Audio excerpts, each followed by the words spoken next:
বাংলা ভাষা ইস্যুতে সরব রয়েছে তৃণমূল। আর এবার এই বাংলা ভাষা ইস্যুতেই মুখ খুললেন বিজেপি নেতা দিলীপ ঘোষ। তিনি বললেন বাংলা ভাষা ইস্যু, আর এই বাংলা ভাষা ইস্যু নিয়ে বঙ্গ বিজেপির প্রাক্তন সভাপতি দিলীপ ঘোষ ঠিক কি বললেন শোনাবো একবার। বিভিন্ন দেশেতে যে রেডিও চ্যানেল চলে সেখানে বাংলাদেশের ভাষাকেই বাংলা ভাষা হিসেবে বলা হয়, পশ্চিমবাংলার হিসেবে বলা হয়।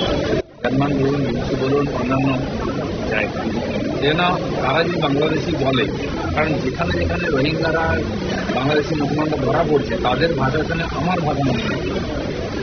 তো পুলিশের ধারণা হয়েছে যে আমরা যে কথা বলছি পশ্চিমবাংলার লোক তার সঙ্গে ওপার বাংলা থেকে আসার লোকেদের ভাষার মিল নেই, তাই তারা বাংলাদেশি ভাষা বলে যাইতাছি যাইতাছি।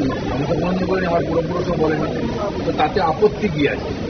যেটা টিএমসি বা মমতা ব্যানার্জি করছেন, বাঙালি আর বাংলাদেশি গুলিয়ে দিচ্ছেন বারবার, সেটা পরিষ্কৃত হয়ে যাবে, দরকার আছে। আমরা আমাদেরকে বাংলাদেশি বলবো না, আমরা পশ্চিমবাংলার লোক বাঙালি বলবো।